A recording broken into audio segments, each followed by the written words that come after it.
Kawai's CA401 came out about a year and a half ago at NAMM 2023, and we had a first look. It was a really impressive instrument. I was hearing a lot of really beautiful sound staging happen, but that was then, and this is now. And since that time, Roland has come out with their new LX series, Casio has come out with their new AP series, Yamaha has come out with their new Clavinova CLP series, and so I wanted to go back and take another fresh look at the CA401.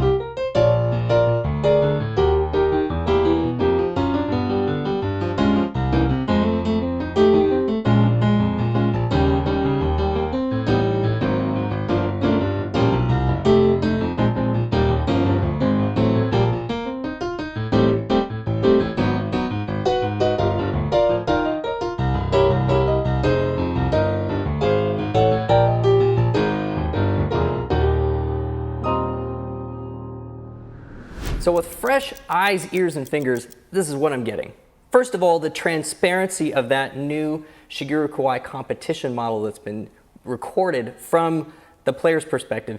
And for people reading through these kind of corporate-y marketing notes and not really knowing what that means, it's pretty simple actually. It means instead of putting the microphones inside the piano where you normally would see it recorded on a grand piano, kind of like over top of the treble and the bass bridge, you're actually taking a microphone sample from the point where the player's ears would be. And it gives a completely different stereo image of what you normally capture out of a grand piano. When you're sitting behind their digital pianos from the last few years, the realism of the soundstage is unmistakable. And when I'm using this sort of buzzy word soundstage, really all that means is that the recording has been captured at a level and is being reproduced at a level of such nuance that if you close your eyes, you can really imagine yourself in a true three-dimensional space behind a real piano. So this is all to say that right now, the CA401 is giving that to me, which is something I was never really able to give the CA49 credit for. The second thing I love is the feel of the action. Now, all of Kawai's CA series uses a real wood key stick. And as you can see on the screen, this means that the entire key is actually a solid piece of wood,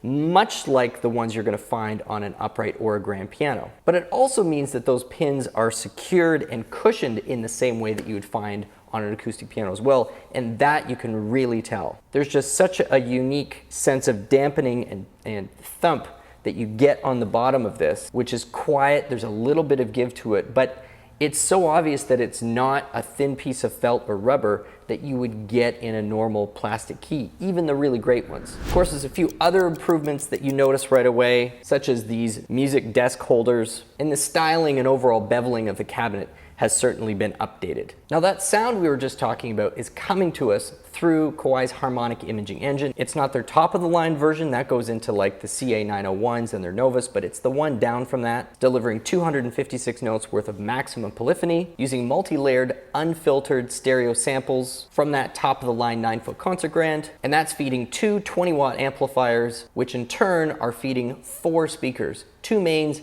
and 2 tweeters. Now there's a few things about this instrument that are going to have people looking, say, to the 501. One, because this is using a hand-assembled, pretty expensive action, and the fact that it's got the 4 speakers with the upgraded sample set, this instrument is definitely in a different price tier than your CN series.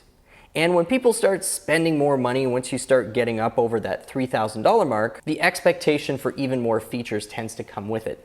And with the 401, what they've really done here is try and stick with a very stripped down version with an upgraded action to try and elevate what you would normally be getting out of the CN series. It's a very similar approach to what Yamaha did with their CLP 725 versus, say, the YDP 184. So of course, that's where the CA501 comes in.